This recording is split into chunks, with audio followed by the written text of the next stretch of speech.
How's it going, dudes? So you're 4 years old, you've recently gotten your hands on that sentience thing that's been all the rage recently, and you want to give your brain a test run, but don't want to push it too hard, after all, it is brand new. Well, buddy, it doesn't get much less taxing than this. Candyland! Draw a card, wait, draw a card, wait, draw a card, wait. I have a great amount of respect for Candyland, being one of the first board games that many people play, and taking on the task of introducing toddlers to the concept of a mechanic. It is a Hall of Fame game in terms of its impact on the genre. But at the same time, have you sat down and played this game recently? Chutes and ladders can be exciting. Target the Game of Life is boring. This is the only game I've played that's left me devoid of all emotion. I was straight up dorseless. But regardless of mine or anyone else's opinion, one thing that no one can disagree with is that this thing made money. Having sold over 50 million copies since its 1949 publication and earning the title as one of the best-selling games of all time. And what do when something is bringing in the cash, kids? We milk that cash cow dry. The Candyland candy brand is everywhere. Mainline titles, spin-offs, tie-ins, TV shows, movies, books, and even a gosh dang coffee line that I looked into earlier. Hashtag KingRed40. So as per usual, we're going to take a look at everything the Sultan of Sweet has on offer, breaking the games into themed and revamped editions, as well as taking a look at the side projects that our boys at Hasbro have conjured up to bring in those big bucks. So grab that peppermint axe and your emergency insulin, as it's time to draw your first card and start our adventure through the worst and weirdest of Candyland. So what is interesting about Candyland is that most of the game's themed editions, those being the games with no gameplay changes, just a different coat of paint, come from the mainline series and not tie-ins. See, games like Monopoly get their high body count from adding titles like Monopoly Bass Fishing or Monopoly World War II, while Candyland instead opts for releasing a new version with minimal changes, like it's peddling a smartphone or a new car. Yeah, buddy, the 2027 Jeep Gladiator is a fine vehicle.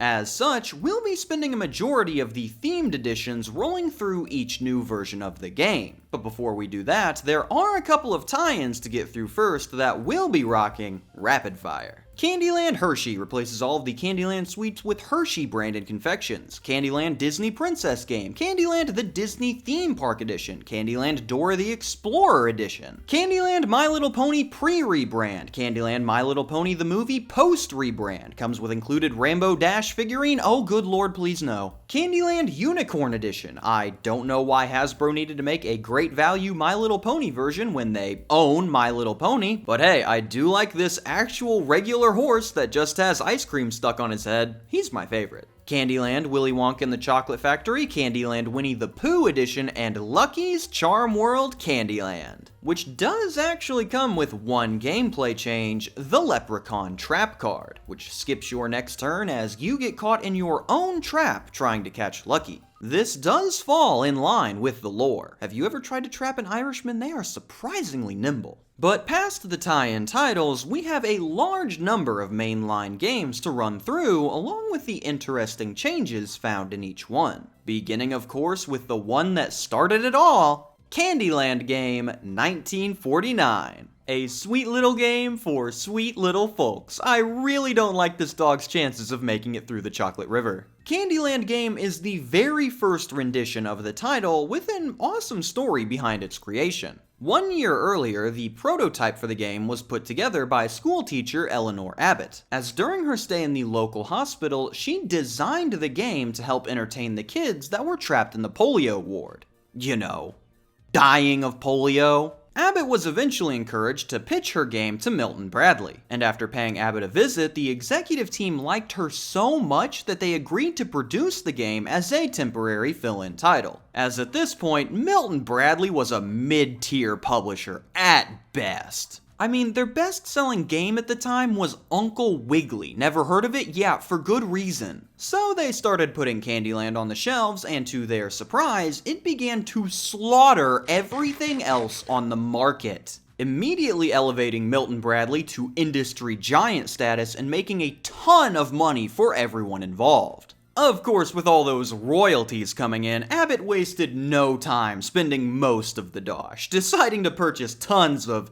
supplies and equipment, which she donated to local area schools. Ladies and gentlemen, this might be the sweetest woman of all time. With this origin, this version of the game has a lot of elements that showcase that it was made for children in a hospital. Heck, even with all of the whimsical candy locations, your ultimate goal in the game is just to get home. Alright, we're supposed to be looking at worst and weirdest here, but at the current moment we've been focused almost entirely on polio-stricken children. Can we get some whack crap in here to maybe lighten the mood? Certainly! Looking at the board, it appears that these two children are traveling nearly 200 miles solely on foot. Roughly the distance between Chicago and Indianapolis, which would take 3 days to walk. This means that if you took the real-life Candyland challenge, you wouldn't even make it into the top 5 longest games I've covered. How? But no time to walk it out, as just 6 years later, Milton Bradley would be back in action with a new and improved rendition,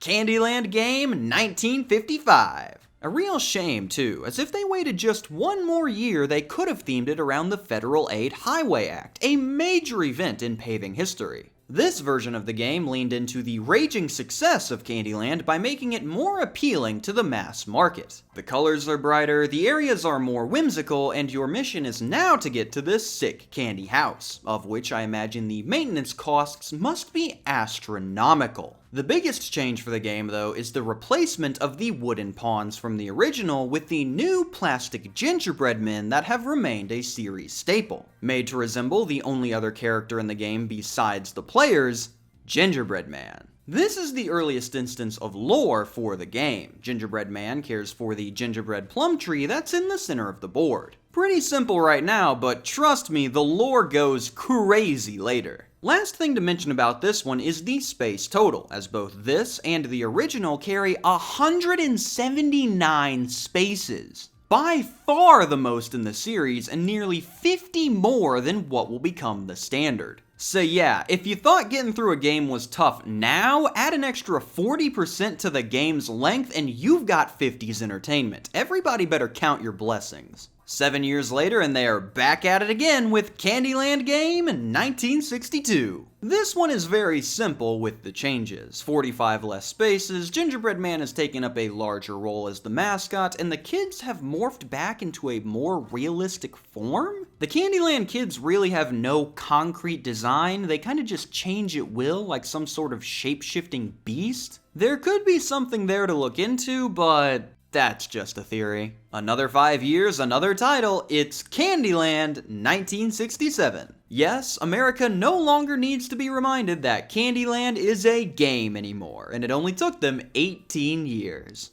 I'm going to lead this one off with a quote directly from the Candyland wiki. The 1967 board is dramatically more ambitious than its predecessors. Yes, after years of clamoring, Candyland has finally caved to audience demands and added a free-to-play Battle Royale mode. Make sure to grab the Shrek tie-in Gingy skin for only $25.99. The 1967 version features not only a board that folds into thirds, but also a dramatic art overhaul. Each location has a colorful background, the spaces are more like stones along a path, and the whole region just looks more alive and lived in. Gingerbread Man has even been rewarded for his last 18 years of service by officially being named on the board, properly making him the mascot of the series and what must be the best day of his young life. And things would stay this way for a solid 11 years before eventually being switched up once again for Candyland 1978. Oh, what happened?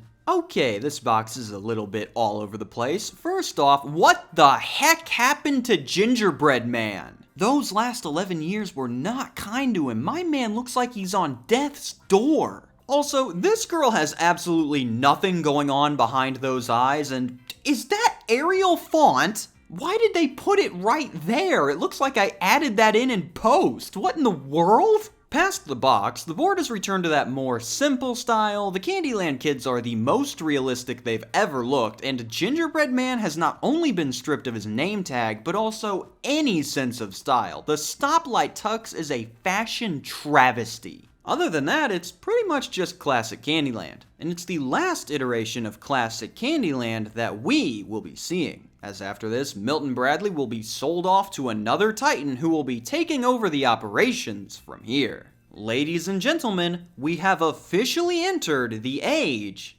of Hasbro. Hasbro acquired Milton Bradley in 1984 and wasted no time taking Candyland for a spin, producing their own version of the title that same year with Candyland 1984. And King Candy told you to reject the evidence of your taste buds.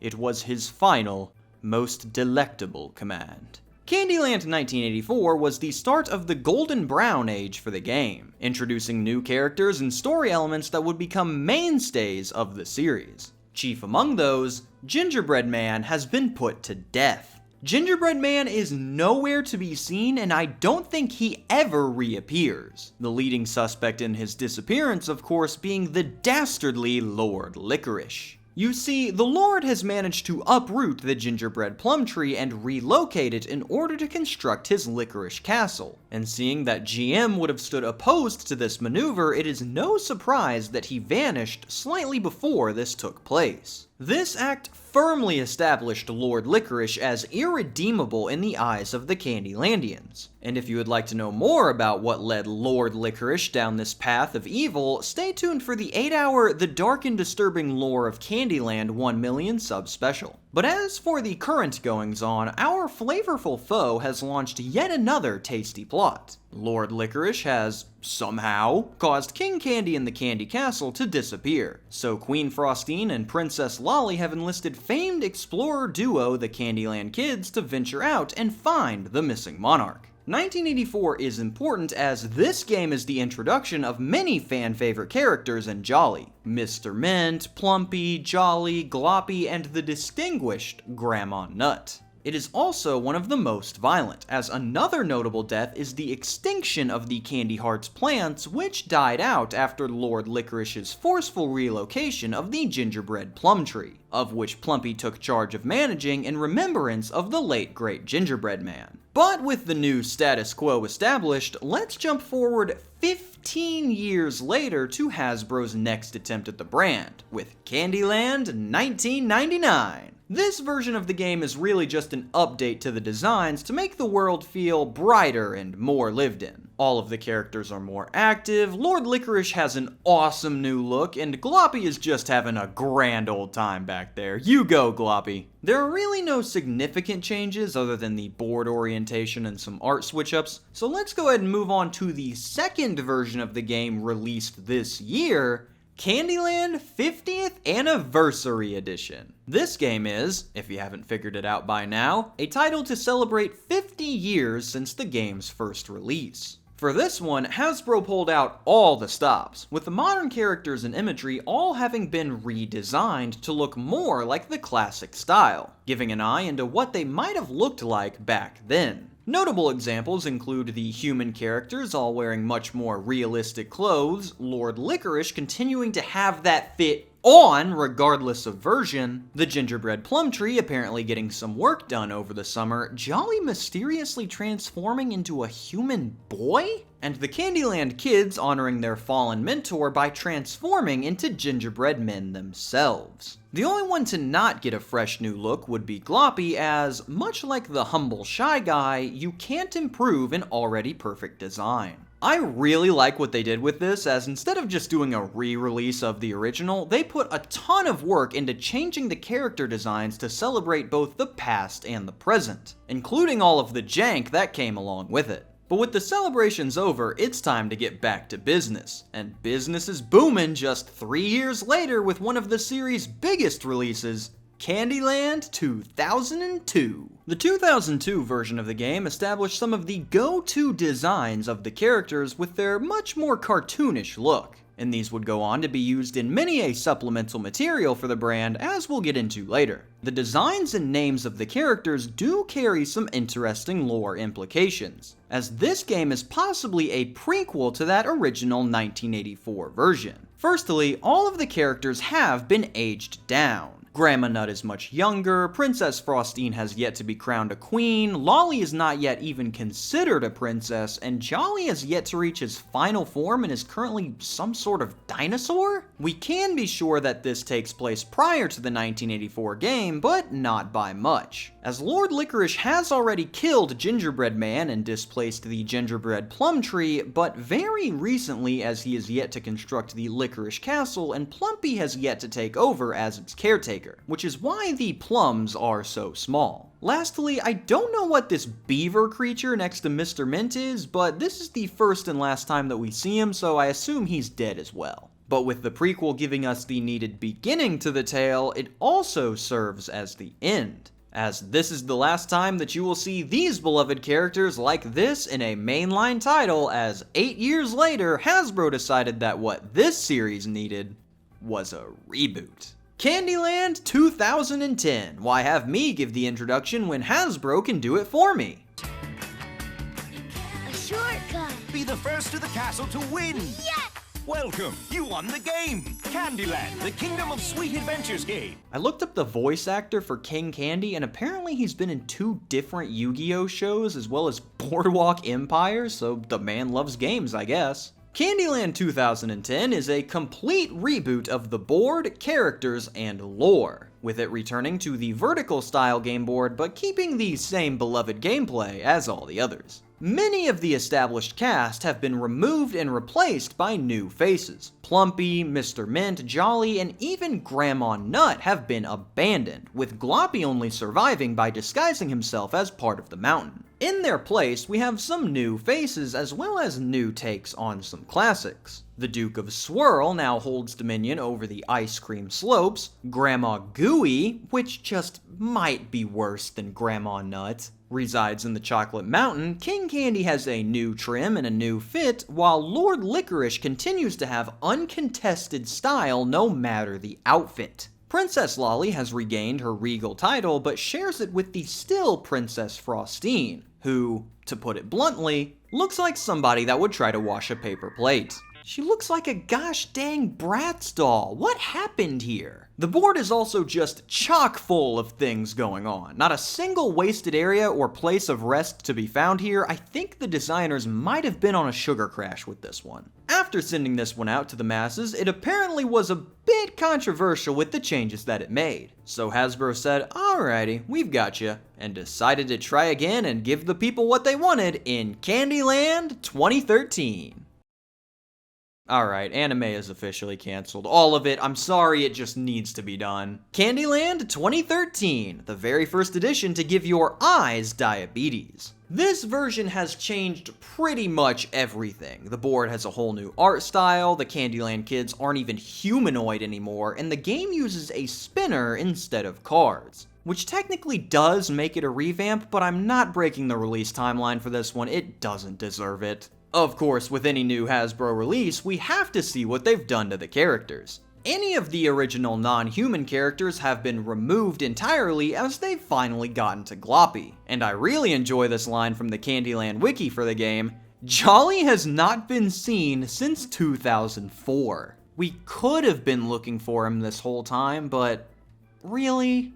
For Jolly? But in their place, we have the 6 characters that will be bearing the load. Mr. Mint has returned and he looks like he just got back from the vet. Nana Nut is here this time and it looks like she just finalized her second divorce. Princesses Lolly and Frostine each have eyes the size of baseballs. King Candy is attempting to win a world record for beard windowing. And Lord Licorice continues his undefeated streak of having the best style in the entire kingdom. The man does not miss. Now, if the last board was active, then this one's a professional athlete. There's so much going on that I'm having trouble getting my eyes to focus on any given thing. Also, when did King Candy decide to militarize? If the last game was considered controversial, then this one caused an outright uproar. People responded to this one so negatively that Hasbro shifted gears and pumped out another game just 1 year later, setting a new record for the shortest amount of time between releases. So let's see if Hasbro finally got the memo this time around and put out the Candyland that the public was fiending for.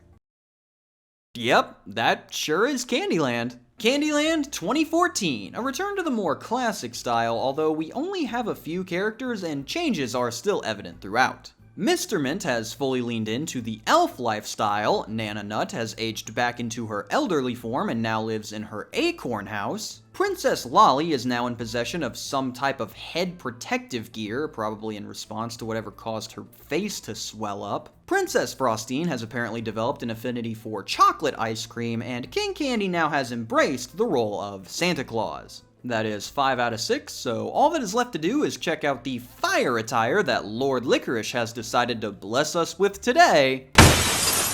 Oh, what is that? That's the most disgusting creature I've ever laid my eyes on. What did they do to him? The man has never looked bad in his 30 years as a lord. This is a character assassination that could warrant an international incident. He doesn't even live in a forest anymore. The man resides in a lagoon, and why do his arms go down to his knees? What is this thing? Least favorite title by far. Unforgivable. But closer to the standard brand image. So let's let Hasbro put this into the oven for another couple years and see how our beloved cast is doing in their next iteration.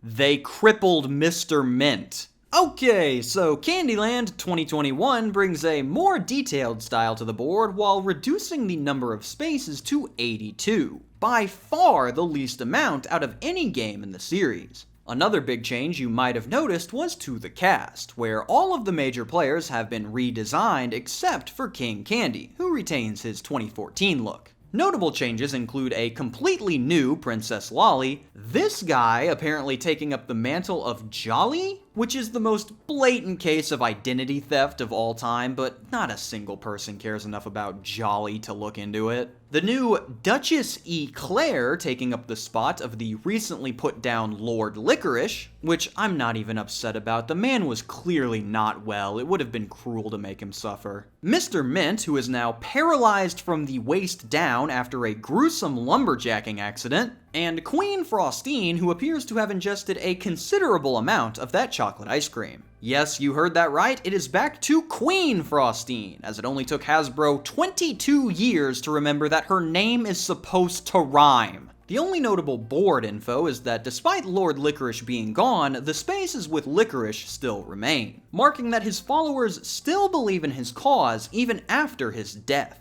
Other than that, same old Candyland. And I thought that would be the last mainline entry, but Hasbro surprised me once again by releasing yet another title in the big 2025. So let's check out Hasbro's last chance to figure it out with their most recent entry into the series, Candyland 2025. Queen Frostine looks very unsure about this whole operation, probably because Princess Lolly looks like she's 55. Candyland 2025 has had by far the most effort poured into it since the 2002 release. It has brand new high quality player pieces, a drawstring pouch to draw the tiles out of, and quite importantly, the characters are finally back. Plumpy is caring for the tree again, Gloppy is having the time of his life, Mr. Mint is no longer paralyzed, Grandma Nut is out picking the flower cups, and most importantly of all, Lord Licorice has got his style back. All hail the Looks Lord. Curiously, it appears that a coup has taken place in the Candy Kingdom, as Queen Frostine is now the one to greet you at the Candy Castle, while the recently deposed King Candy has been exiled to a raft near the Ice Cream Beach. The amount of political turmoil in Candyland is crazy. But old characters are not the only ones making an appearance, as a new duo has been introduced to the lore in the Gummy Twins, Sweetie and Soury Bear, who appear to have completely replaced Jolly, and all I can say there is good. After looking through all of the versions, this is the closest Candyland has felt to Candyland since 2002. Probably because Hasbro decided, okay guys, game-changing idea here, what if we just stopped effing up all the characters? Overall, a good title to leave the series on, but we'll have to see where they take it in about 4 to 5 years. And that concludes our look at every mainline game in the Candyland series, but there is one more themed edition that I wanted to highlight before we moved on. Candyland Vintage Bookshelf Edition is part of the Vintage Bookshelf series of games that takes classic titles like Sorry, Chutes and Ladders, and Connect 4 and stores them in these book casings in order to be stored on a shelf. A neat concept that does look pretty cool when put together. The big thing about these ones is that the games take the form of older versions, with the Candyland bookshelf one being based on the 1978 version of the game with the horrific gingerbread man right before he died. Overall, a really cool way to bring back older versions of games. But I'd say it's about time to be out with the old and in with the still old, but with a different structure. As while the themed editions are neat to look through, they'll never compare to the sheer wonkiness that can be brought on by a poorly thought out revamp. So let's check out some of the versions that decided to do things a little differently, for better or for worse. Now, since I covered the mainline titles based on the order that they were released, I'd say that it's only fair that I abandon that structure entirely and cover the revamps in order of how wonky they are. So to start us off, take the magic of Candyland anywhere you go with Candyland Fun on the Run. Imagine how much fun you could have playing Candyland on a road trip. Now imagine how much fun your parents will have listening to you whine about Candyland on a road trip. This 2007 release is a travel version of the 2002 board, coming in a foldable tray that has holes in each space that your piece can go into so it doesn't slide around. With the biggest change being that instead of cards, there is a spinner attached to the board that you use to move. Just imagine that spinner sound for 16 hours while on the road, like a gumdrop version of Chinese water torture. But if you're not a fan of small, then now's your chance to be big with Candyland Giant Edition. This rendition comes with a big ol' playmat that the kiddos can stand on and tasks them with moving around the board collecting sweets before heading to the center to meet King Candy. Based on the 2014 board, this also comes with a lollipop spinner to determine player movement as well as a foam crown for the winner that immediately makes them the ruler of the household. Whew, thanks for taking that off my hands. Good luck with that mortgage, kiddo. I'm out of here. Gameplay of Candyland a little too complex for you? Then try out Candyland Castle, made for ages 3 and up. Forget knowing how to read, these kids might not even be sentient yet. Candyland Castle is, shocker, incredibly complicated. Slap the top of the castle and a colored shape will slide out, which you will have to match with one of the shapes on your gingerbread man. First player to fill all 4 of their shapes wins. Now, there isn't a lot of game to talk about here, but what is real funny is looking at the Board Game Geek reviews for this one and seeing people go absolutely wild on a game made for preschoolers. Primitive game, all luck and no skill. Son plays this by himself? Are you too good to play Candyland with your son? Of course I am. I wouldn't dare sully my hands with that filth. Come find me when he's ready to play Gloomhaven. I don't like Candyland because the last time I played it, the kids didn't even have fun, but if they wanted to play it, I would still play it with them. But if this game is just a little too simple for your refined palate, then try a whole new way of play with Candyland Bake Off. Alright buddy, this is by far the most complicated Candyland game that we have seen so far, so you better lock in. What you do in Candyland Bake Off is start the timer and flip over a recipe card. On it will be a certain group of ingredients needed to make the bake. So you will roll your 4 dice Yahtzee style until you either get enough matching symbols and draw another or run out of time. The solo bakes can only be completed by you, the bake-offs can be done by anyone, and if you draw an overbake, then the next player gets to use all of your remaining time before their time starts. Winner is the one with the most points after a certain number of rounds. Yeah, that one's a little too much. Can we go back to the one where I just hit the castle? Best part of the game is going to be the timer going off. Moving on. Candyland Ice Cream Party. Spin the spinner to see how many toppings you need to add and attempt to make the tallest ice cream tower without it falling over. If all the toppings are added and the tower stays, everyone wins. This is a cooperative game where everyone is adding to the same ice cream sundae.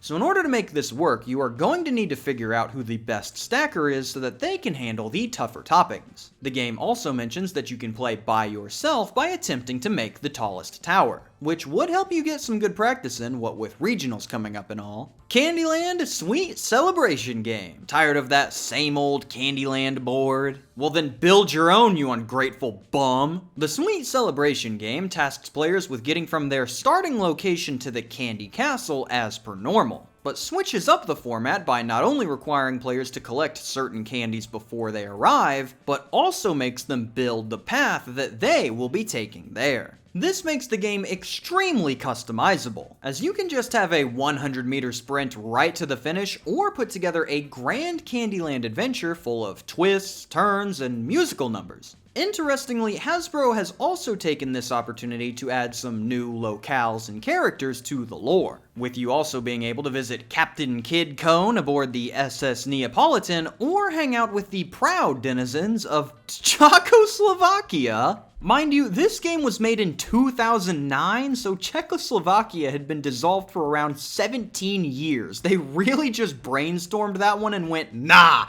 that's too good to pass up on. But if you are not a fan of the political standing of Czechoslovakian President Koko Gottwald, then maybe you will be a fan of Bingo! Another stellar transition. How do I do it? Candyland Bingo! Select your card, spin the spinner, and try to be the first to get a bingo. Real taxing stuff here. You have Standard Bingo, where you are trying to be the first one to get a tic-tac-tac-toe 4 in a row, or there's Completion Mode, where you are trying to be the first to fill your entire card, which might not work all too well considering all of the cards have 4 of each color. Alrighty, next spin here, and the color is red. Bingo! Wait, up next, it's Candyland, a child's world of card games. What does that mean? Well, it's just a deck without any of the face cards. Too bad, buddy. Quite a shame, really. If only we had characters that could fill the role of King, Queen, and Jack. Nothing we can do there. This game comes with the cards and rules needed to play classic children's card games with the Candyland cast. War, concentration, spoons, old maid, anything you could ever hope and dream of is possible unless they needed face cards, so no euchre. I am being serious now though, I don't actually know how to play spoons, so if this explanation is correct, please let me know because this might be the funniest possible way to learn how. Disappointed in the lack of steam-powered engines in the region? How did you know? Well, sulk no longer with Candyland, Le Jeu du Train game. If you like the French language, I recommend just skipping this one. It's not gonna be pretty. Tout le monde est board for a magical treat-filled train trip. Hop on board and roll the die to move the train around the board. The first to collect all their candy cargo wins. Le Jeu du Train game is an interesting one as instead of cards, it opts for a 12-sided die for movement. Most likely for the effect of the hollow train gobbling it up like gosh dang Pac-Man so that it can travel around the board. What's also interesting is that this is based off of the 2010 board and its cast, making the Duke of Swirl, of all people, our conductor as well as one of the stops. Which seems like a conflict of interest, but he is the Duke. And now we've reached our final revamped title, and the most important one for sure. As if you want your kids to be able to grow up right, then you're gonna make sure to start them early with Candyland Lotto! Gambling? Yes, Candyland Lotto, later renamed to Candyland Wheel because we don't want children to develop bad habits. Boo! Sees players selecting their group of character tokens that they hope will get spun. Each turn, one player will roll a colored die and then place their finger in that color's circle. Then, spinning it like dialing a rotary phone, this thing, move the spinner until your finger reaches the hole. Whichever character the arrow points to is the one that players can discard. Whoever gets rid of all their characters first wins. Alright, forget the subtext. If they want Candyland Lotto, I'm gonna give them Candyland Lotto. Here's how to turn this into a gambling game with real money.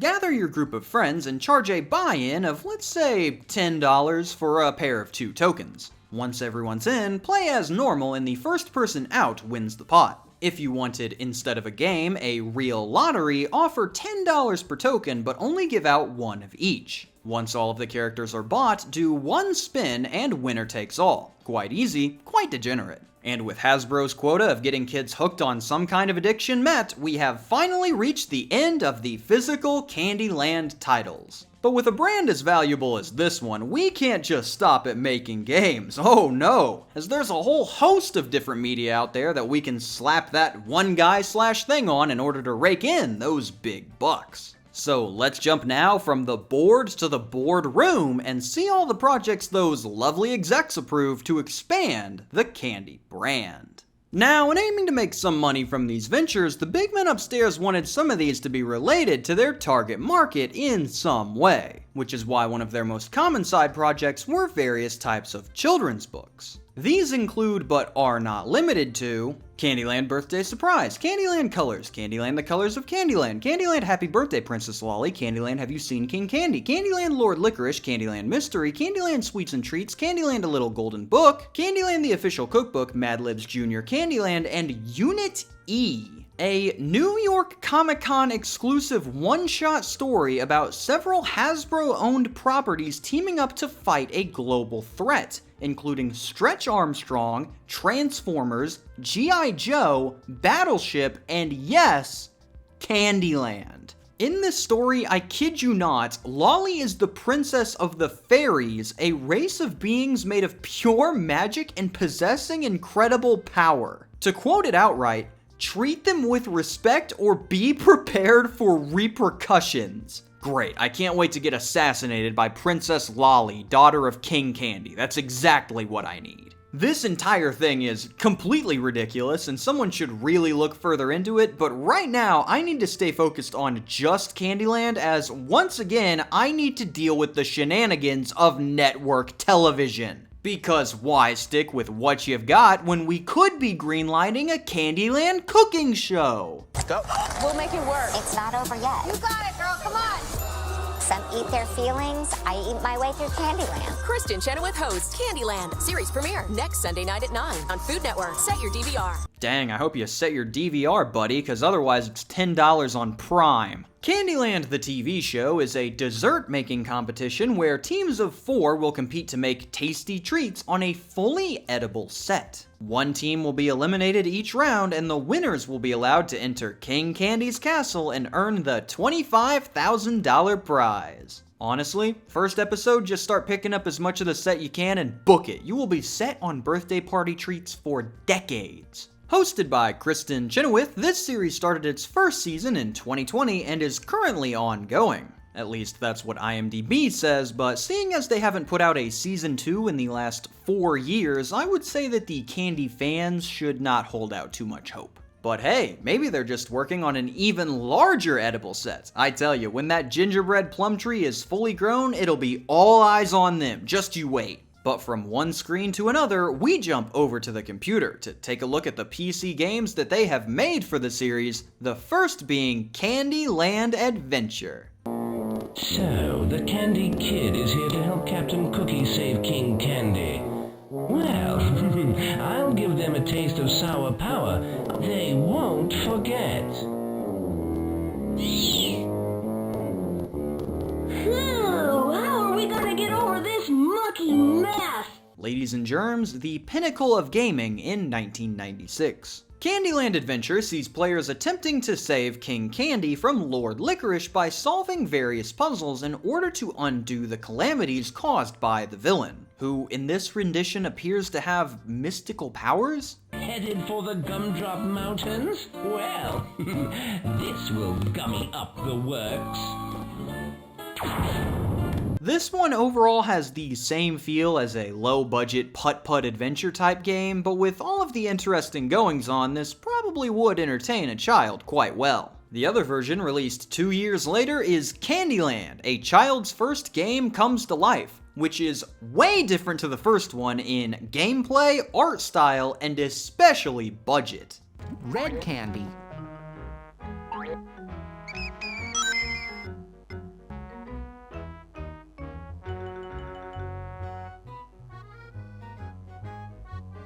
Was that a Sonic ring? CLACFGCTL is a computerized version of the board game, having players draw their next move out of the candy machine and awarding the first person to reach the end the win and this stellar cutscene. Hear ye, hear ye! You've completed your journey and reached the Candy Castle. So, congratulations on a journey complete. A job well done. Here is your certificate of merit. Farewell. hero of Candyland.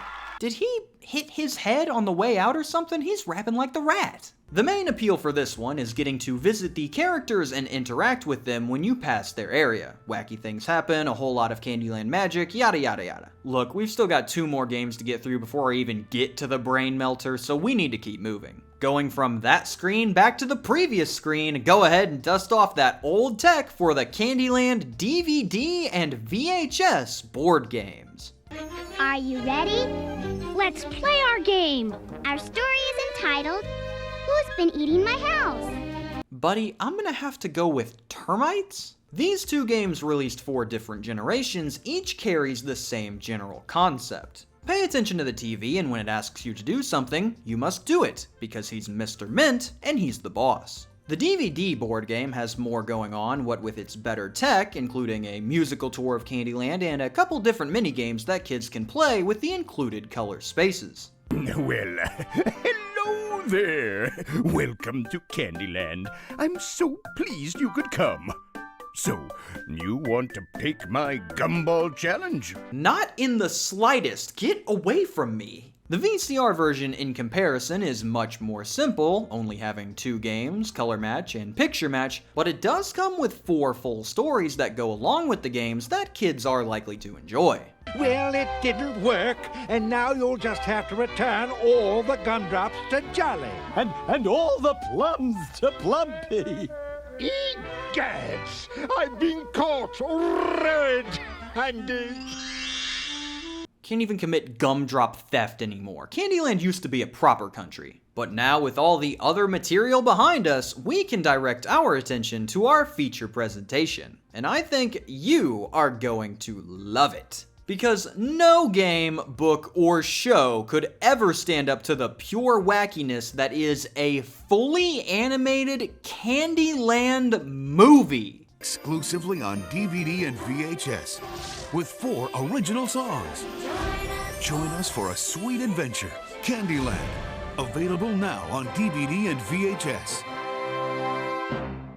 As a disclaimer, please ensure that you do not get this confused with 2022 horror thriller Candyland. There are some slight differences. Candyland: The Great Lollipop Adventure tells the tale of a gingerbread boy named Jib, who is attempting to travel to the Candy Castle in order to deliver his mother's frosting for the Festival of Sweets. Along the way, he uncovers a nefarious plot by Lord Licorice to take control of Candyland, and must work together with his new friends Mr. Mint and Princess Lolly in order to stop him at all costs. The film is from 2005 and therefore uses the character designs from the 2002 board, which ends up working well with their cartoonish designs and some solid animation. One of the real crazy parts for this one though is the voice work, as everyone does a real stellar job, probably because we've got some serious talent behind the mics for no reason. Here are some of my favorite highlights from the crew. Princess Frostine is voiced by Kathleen Barr, who also voices Trixie from My Little Pony, the mom from Johnny Test, and Kevin from Ed, Edd n Eddy. Well, what do you know? Can't dork. I heard. He's so proud of you. How exciting! Mr. Mint is voiced by Ian James Corlett, who is also the voice of Mr. Fantastic in Marvel Rivals, Pilar from Edge Runners, the dad from Johnny Test, and Goku from the Ocean dub of Dragon Ball Z. I am not Kakarot. My name is Goku. Maybe we should get a grown-up. You are a grown-up. I am? No! Yeah, I am. King Candy is voiced by Scott McNeil, who also voices Flam from My Little Pony, Piccolo from the Ocean dub of Z, and King Zizrar from Johnny Test again. Mole army, and nothing can stop us! Delicious treats will be brought from every corner of Candyland and put in these gold cups. And while the Johnny Test Reunion Club is pretty funny, the one on the wildest path for sure has to be Lord Licorice. Voiced by Mark Oliver, he has been in the following projects: Miles Dredd in Max Steel, Garmadon in Lego Ninjago, the narrator of 2 episodes of Hitler's Last Stand, and him in something called Powerpuff Girls Z? But But if you don't mind getting singed, then stick around. I'm about to put on a fiendishly impressive fireworks display. Yeah! Have some licorice vines.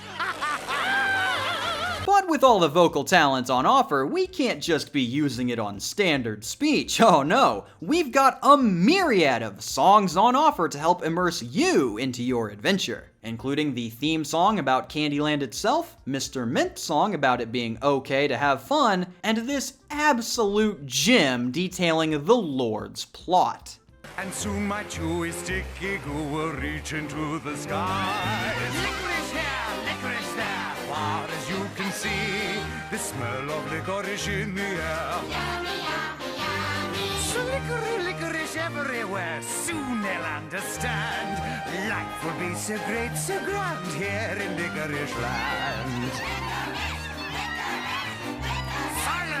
Dang, it'd be a lot easier to stop rooting for the villains if they'd quit giving them all the bangers. The movie is quite simple as expected. The characters must try to stop Lord Licorice, hijinks ensue, Mr. Mint dies in a super emotional scene, standard Hasbro kids movie stuff. I won't spoil too much of what happens in case you are really planning on watching a 52-minute Candyland ad from 2005, and there are honestly worse things that you could spend 52 minutes doing, so give her a shot. As for me, I think I am officially done with Candyland for a while. I've been on this for way too long, and at this point the sugar rush has officially run out. So all that's left to do now is wait for the thing that everybody is wanting, the theatrical release of the Mr. Bacon's Big Adventure movie. Every ticket comes with 7 pounds of bacon and 1 visit to a cardiologist, so reserve your seat today. Signing off for a jolly good show, I am KamSandwich. Thank you for watching and have a fantastic day.